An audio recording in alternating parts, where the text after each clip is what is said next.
This is Democracy Now!, democracynow.org, The War and Peace Report. I'm Amy Goodman with Nermeen Sheikh. We turn now to a major decision by the Federal Communications Commission that eliminates a decades-old rule that ensures community residents can have a say in their local broadcast TV station. The regulation is known as the Main Studio Rule, and it requires broadcasters to have a physical studio near where they have a license to transmit.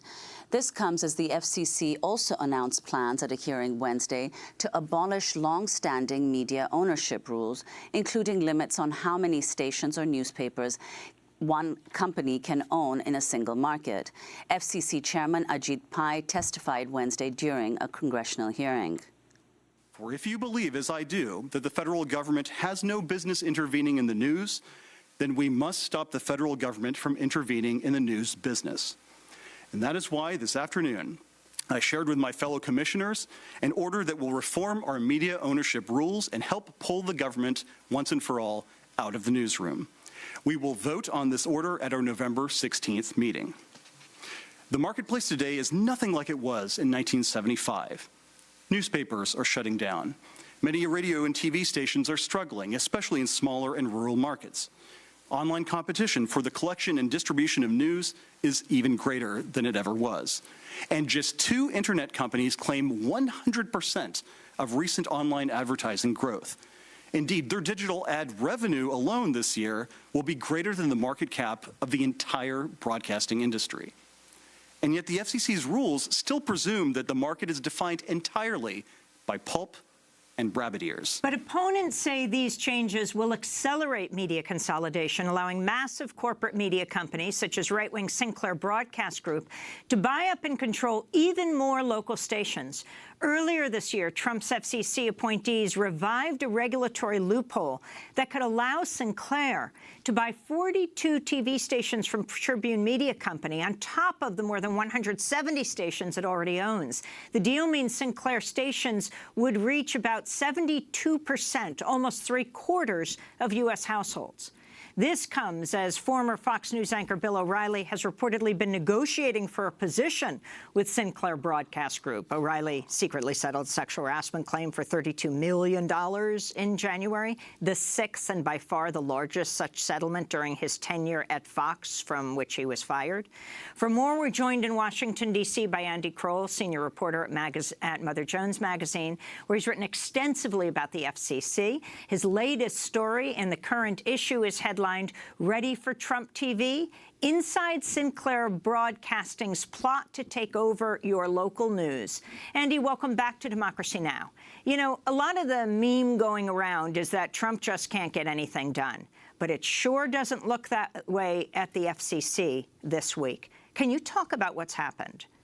Well, at the FCC this week, as you described, the commission voted along party lines, 3 Republicans voting in favor, 2 voting in opposition, to eliminate the main studio rule. This rule from about 80 years ago saying that a local TV or radio station needs to have its studio, its primary studio, in or near the community it serves. And that served a number of purposes, not only for the community to be able to interact with that station, but also tethering that station to the community in which it's reporting the news and delivering some value to the people who watch it.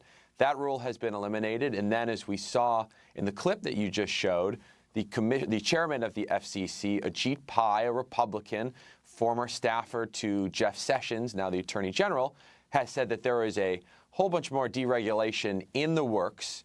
This comes in a year since President Trump's inauguration in January, in which the FCC has consistently knocked down one barrier after another to enabling a massive deal frenzy, a consolidation in the broadcast business, which is exactly what companies like Sinclair want going forward, so that they can gobble up as many TV stations around the country as they can and basically dominate the local news business. Well, Andy, before we get to Sinclair Broadcasting, I wanted to ask you about the context of this attempt, or in fact, the overturning of the main studio rule. It's been in effect, as you said, for several decades. Has any other administration attempted to overturn it? No, the rule has been tweaked over time, on several occasions to, what they say, modernize it. But the substance of the rule, having that studio in the community where the viewers, where the people who depend on that TV or radio station is, that has not changed over time. And the supporters of the rule say there's a very clear reason for that. Yes, it's true that with email and with social media, you can send a message to your TV station, but the rule also gave that sense of locality. It gave that connection in the news gathering and in the, just the connection to a community that is so vital to local news. And that has been a bedrock of broadcast television for nearly 80 years and has gone unchallenged under Republican administrations and under Democratic administrations. And now under President Trump and with Commissioner Pai at the FCC, that rule is ancient history. Well, Andy, before, could you explain, because as a result of overturning this rule, all of these different stations, TV stations and radio stations can be increasingly consolidated. Now, one of the companies under which these stations have been consolidated is Sinclair Broadcasting, but this media organization very few people know about. So could you tell us about this, this broadcasting channel? Yeah, I like to say that Sinclair Broadcast Group is the most influential media organization that most Americans have never heard of. It owns or operates nearly 200 local TV stations around the country. It has a tremendous influence over the local news business, and it marries that influence, that size, reaching into 40% of households right now, with a unabashed conservative and pro-Trump agenda. You see that in the kind of programming that Sinclair produces and sends out to its local stations. These are called must-run segments. They take, basically a shamelessly pro-Trump message, repeating talking points of the administrations through its commentators and putting that into the local news. And as you mentioned earlier, Sinclair is eyeing a deal to acquire 42 news stations around the country, giving it a reach to almost 3/4 of American households. So this is a massive broadcast company set to get even bigger, and it has a distinct conservative viewpoint that it is intent and bent on projecting out to the millions of people who watch its television channels. Explain what you mean when you say intent and bent on. Your headline of your piece, Ready for Trump TV, inside Sinclair Broadcasting's plot to take over your local news. What are the edicts being handed down? Well, Sinclair is a pioneer in what's known as the must-run segment. This is a segment that is produced by Sinclair's corporate headquarters here in the D.C. area and also in Maryland, that it produces, and then it sends out to its stations around the country, again, almost 200 of them, and says, you are required to run this 90-second commentary or this 2-minute editorial. That content that is being distributed out around the country has a very clear, unequivocal, conservative partisan bent to it, and frankly, a pro-Trump bent to it.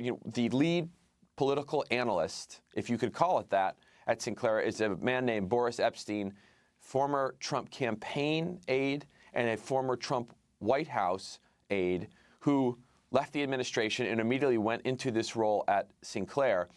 His segments are called Bottom Line with Boris. They are distributed and they are required to run every day at Sinclair stations. And these are basically Trump talking points. And you can go on YouTube, you can watch all of his clips in a row. They are 100% towing the Trump line. And if they're not that, they're softball interviews with Trump administration officials. Of course, people might know who Boris Epshteyn is because during the campaign, he was one of his spokespeople, always interviewed on TV. This is one of Boris Epshteyn's recent commentaries. It is important to note that voter fraud goes beyond stealing or miscounting ballots. Intentionally improper voter registration is absolutely a type of voter fraud.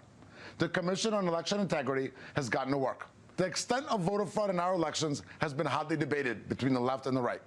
The President's Commission has been established to come up with a factual, impartial answer to that question. The state should do everything within their power to cooperate with the Commission. And that's the bottom line. And that is required by every station to run, Andy Kroll? That's correct. Yes, that's right. This is another clip from a Sinclair station featuring former Trump advisor Sebastian Gorka. The show was broadcast earlier this month. You do not make legislation out of outliers. Our big issue is black African gun crime against black Africans. It is a tragedy. Go to Chicago, go to the cities run by Democrats for 40 years. Black young men are murdering each other by the bushel. By the bushel. That's former Trump advisor Sebastian Gorka referring to black African crime on black African crime, saying black men are killing each other by the bushel. Andy Kroll. Sebastian Gorka, of course, another alumnus of the Trump White House who, upon leaving, went immediately to Sinclair and is now a talking head at Sinclair. So you see this trend of Trump officials going to Sinclair Broadcast Group and then them being put on the airwaves and either pushing a completely crazy message that Sebastian Gorka just did on a segment that was supposed to be about guns I think in outright America. Racist is a very more accurate way to describe it. Yeah, it's hard to find the words to describe what that was. You have Boris Epstein as well. His segment that we just listened to is basically advocacy for the Trump administration and its deeply flawed, inept, supposed commission on investigating voter fraud, which, of course, in most cases doesn't exist. So you have this message, and you have stations around the country that in a lot of cases just want to do local news, but as they come under the Sinclair umbrella, they are being told by headquarters, you will run these segments. In Boris Epstein's case, Sinclair doubled down and tripled the number of times that Boris Epstein was required to be run by its stations. And so this is the progression we're seeing this year. So we're only seeing a more pro-Trump message at the same time that Sinclair is looking to gobble up more stations and consolidate its control. Well, could you talk, Andy, about the founder of Sinclair Broadcasting Group, David Smith? Yeah, David Smith is a media mogul with an incredible amount of sway over what goes on in the local airwaves. He's not well known on the level of, say, a Rupert Murdoch, for instance, even though the two men would, I think, consider themselves contemporaries or competitors. David Smith built a small family company that had 3 TV stations starting in the mid-'80s. They were based out of Baltimore. And he, by finding ways around the law and taking advantage of ways that the law was changed, in this case deregulated in the past few decades, he has grown Sinclair into this conservative TV behemoth that it is today, and one that stands to get even bigger if the Tribune Media merger goes through. David Smith, longtime donor to mostly Republicans, though Democrats as well, who are in a position to help his company. And today, you know, he throws a party for a Supreme Court Justice, Clarence Thomas. He travels in a, elite, rarefied group of Republican supporters. He's even bragged about dining at the White House with the president. So he is right at the top of a Republican industry donor pyramid, if you will. But he has managed to avoid the amount of attention that, say, a Rupert Murdoch or some other international media moguls that we do have attracted. And the merging of Sinclair and Tribune, I mean, these are the smaller local stations that dot the United States, crisscross the United States. That's right. The deal would give, again, 42 television stations from Tribune into Sinclair. It would add more of those dots on the map. As you mentioned right now, Sinclair has no presence in Colorado. This would give it a major presence in Colorado. But it would also bring stations in the 3 largest media markets in the country into the Sinclair company: New York, WPIX, KTLA in Los Angeles, and WGN, one of the most famous broadcast companies in America, in Chicago. So this would really seal Sinclair's position as the sort of dominant broadcast company. And of course, given that many more tens of millions of people who would be potentially seeing Boris Epstein, Sebastian Gorka, potentially Bill O'Reilly. Now, when we were talking about Sebastian Gorka, just to understand, as he's talking about Black African violence here in the United States, who he is, the whole controversy around him wearing that pin at the inauguration of the Vicenzi Rend, the newspaper The Forward, reporting members of the Vicenzi Rend elite order confirmed Gorka took a lifelong oath of loyalty to the Hungarian far right-wing group listed by the U.S. State Department as having been under the direction of the Nazi government of Germany during World War II. I mean, just the significance of what is being required by these local stations to run all over the country. Yeah, and Gorka is, if you watch that clip or the roundtable that clip comes from, which is available on Sinclair's website, I mean, Sebastian Gorka is more or less given an open mic to say what he thinks about, in this case, quote unquote, guns in America. We see where he took that theme, but he was a foreign policy aide in the Trump White House. He was not a domestic policy expert. He was not someone working on the issue of guns for all that we know. And yet he is just given this platform, as he has been on several other occasions with Sinclair.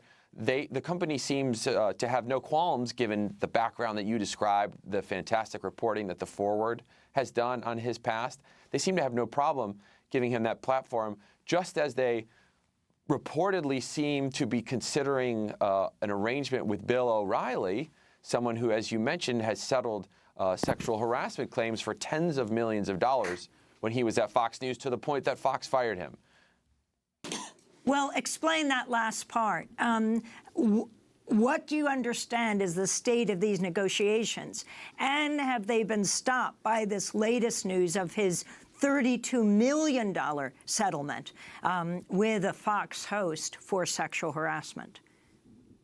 What I've heard and what I've seen reported in the past week is that there are negotiations underway between Sinclair and O'Reilly around either whether it would be bringing him in as a host or a commentator, or some kind of arrangement or partnership between O'Reilly having his own, potentially his own program, his own platform, and Sinclair as the megaphone, if you will, projecting that program, projecting O'Reilly out using its empire of stations. Now, Sinclair has denied that it is talking with O'Reilly and has repeatedly done that, though the reporting that doesn't go for the official comment from Sinclair would suggest otherwise. I will say that I, talked to people in and around Sinclair, and among the rank and file, if you will, there is kind of shock and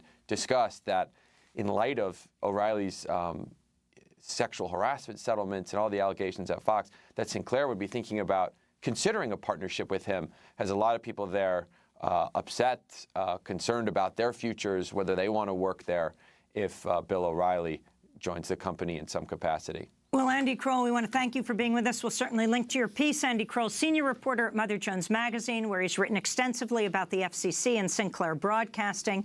His piece published this week will link to Ready for Trump TV, inside Sinclair Broadcasting's plot to take over your local news. This is Democracy Now! When we come back, an undocumented teenager in detention in Texas prevails over the Trump administration. She finally this week gets the abortion she has been seeking for weeks. Stay with us.